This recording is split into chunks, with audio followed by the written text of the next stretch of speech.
સ્વાગત છે તમારું મારા શક્તિફૂડ કિચનમાં. હું આજે ઝુકીનીનું શાક જે રીતે બનાવું છું તે રીત હું આપની સાથે શેર કરીશ. તો ચાલો જઈએ મારા શક્તિફૂડ કિચનમાં અને આપણે શાક બનાવીએ. તો એના માટે મેં 4 ઝુકીની લીધી છે. હવે ઝુકીનીની આપણે છાલ કાઢી લઈશું. ઝુકીનીની છાલ કાઢીને પણ શાક બનાવી શકીએ છીએ અને છાલ સાથે પણ આપણે બનાવી શકીએ છીએ. પણ મારું શાક બનાવવાની રીત છે એમાં હું છાલ કાઢીને બનાવું છું. અહીંયા આપણે ઝુકીની કુમળી લેવાની છે. કુમળી ઝુકીની હશે તો એમાં બીજ પણ નહીં હોય અને શાક ખૂબ જ સ્વાદિષ્ટ બનશે અને ઝડપથી ચડી પણ જશે. આ રીતે પિલ્લર વડે કે નાઈફ વડે આપણે એની છાલ કાઢી લઈશું. તો જુઓ આ રીતે મેં ઝુકીનીની છાલ કાઢી લીધી છે. બધી ઝુકીનીની છાલ હું કાઢી લઈશ. મેં અહીંયા 5 વ્યક્તિ માટેનું શાક બનાવવાનું છે એટલે 4 ઝુકીની લીધી છે.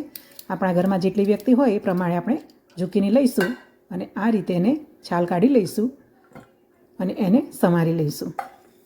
તો હવે આપણે ઝુકીનીને સમારી લઈએ. એના ઉપરના ડીંટાનો ભાગ આપણે કાઢી લઈશું અને ઝુકીનીને મીડિયમ પીસમાં સમારી લઈશું. બહુ નાના પીસ નહીં કરીએ. બહુ નાના પીસ કરીશું તો ઝુકીનીને છાલ કાઢેલી છે એટલે ઓગળી જાય. એટલે મીડિયમ સાઇઝના પીસ કરીશું. બહુ મોટા પણ નહીં કરીએ. એટલે આ રીતે મેં મીડિયમ સાઇઝના પીસમાં ઝુકીનીને સમારી છે. તો બધી ઝુકીની હું આ રીતના પીસમાં હું સમારી લઈશ. ઝુકીની આપણા શરીર માટે ખૂબ જ હેલ્ધી છે. ઝુકીનીનું શાક બનાવવામાં પણ ખૂબ જ ઓછો સમય લાગે છે. આ શાકને ચડતા બહુ વાર નથી લાગતી, ફટાફટ બની જાય છે. તો ચાલો હવે આપણે શાકનો વઘાર કરી લઈએ. ગેસ પર મેં નોનસ્ટિક વાસણ મૂક્યું છે. નોર્મલ કઢાઈ કે એ પણ આપણે મૂકી શકીએ છીએ. એમાં હું 3 ચમચા તેલ ઉમેરીશ.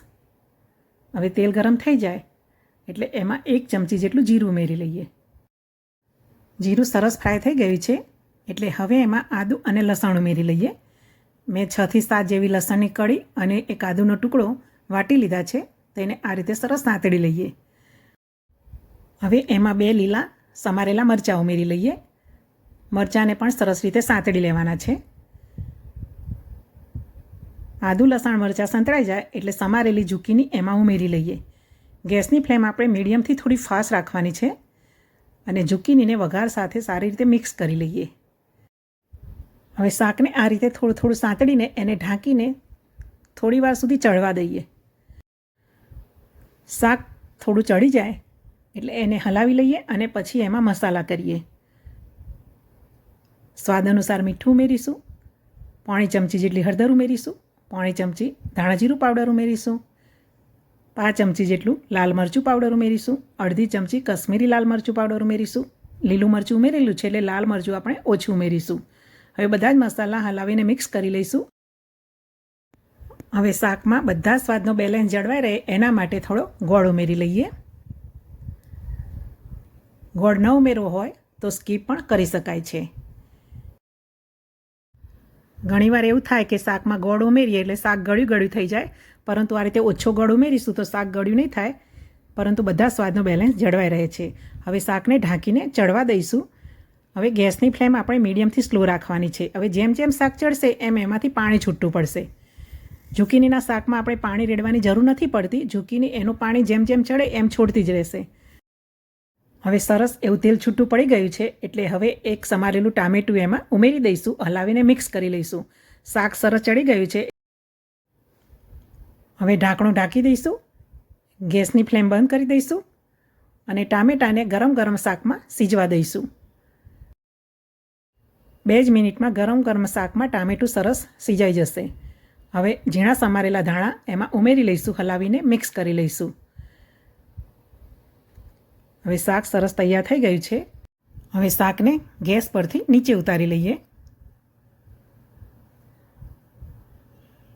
તો તૈયાર છે આપણું ખૂબ જ હેલ્ધી અને ખૂબ જ ટેસ્ટી એવું ઝુકીનીનું શાક. હવે શાકને સર્વિંગ બાઉલમાં લઈ લઈએ. આ શાકને રોટલી સાથે, ભાખરી સાથે કે પરાઠા સાથે સર્વ કરી શકીએ છીએ.